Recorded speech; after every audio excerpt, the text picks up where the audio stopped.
আসসালামু আলাইকুম। আপনারা এখন বলতে পারেন আমরা কোথায় যাচ্ছি?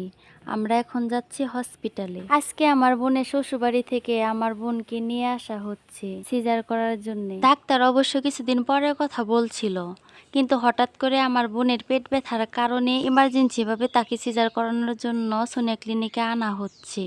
একদিকে সারা বাংলাদেশে নেট নেই, তার মধ্যে কোনো গাড়ি ঘোড়াও চলতেছে না। আমরা অনেক কষ্ট করে ক্লিনিকে চলে আসলাম। ঠিক মতো কারোর সাথে যোগাযোগও করতে পারতেছি না। বোন আসার আগে আমরা ক্লিনিকে চলে আসছি। একদিকে যেমন টেনশন লাগছিল, অন্যদিকে কিন্তু অনেক আনন্দও লাগছিল, কারণ ভাগনাকে দেখতে পাবো আজকে।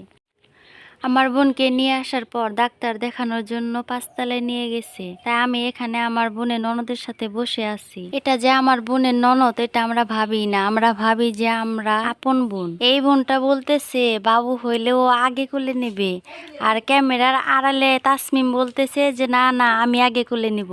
আরাফাতও বলতেছে যে আমি আগে কোলে নিব। কাকে রেখে যে কার কাছে দিবে আল্লাহই ভালো জানে।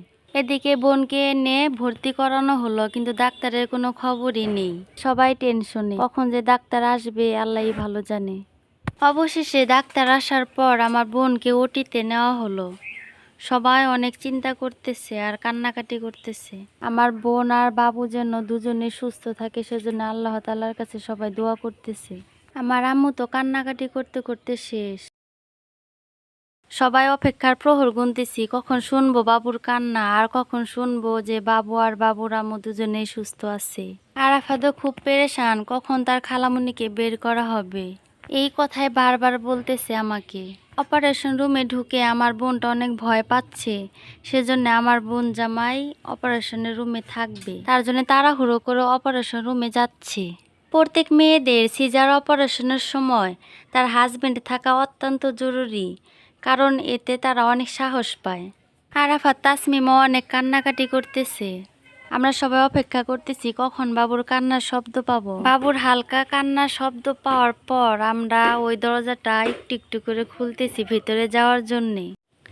আমার আম্মু বারবার আরাফাতকে বলতেছে যে খুশির জন্যে তুমি যেন বাবুকে জড়ায় ধরো না, বাবু কিন্তু ব্যথা পাবে।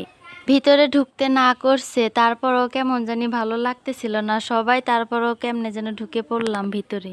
ওই যে আমার সোনা বাবাটাকে দেখা যাচ্ছে। তাসমিমের কান্নাকাটি দেখে এদিকে আমাদের তাও তাসমিমকে অনেক বুঝিয়ে সুজিয়ে কান্নাকাটিটা বন্ধ করাচ্ছে।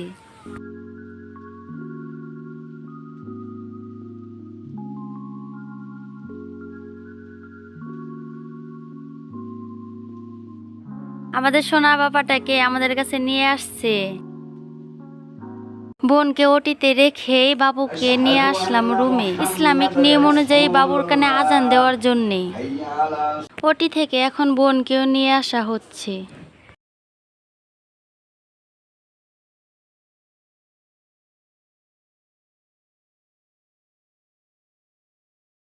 ওই যে আমার বাবাটা একটু আগে পেটের ভিতরে ছিল, এখনই বের হয়ে কিরকম খেলা করতেছে। ছোট খালামুনির কোলে কিভাবে ঘুমিয়ে আছে আমার বাবাটা। মাশাআল্লাহ, কারো যেন নজর না লাগে। আমার বাবাটার জন্য সবাই দোয়া করবেন যেন সুস্থ থাকে। সবাই ভালো থাকবেন, সুস্থ থাকবেন। আল্লাহ হাফেজ।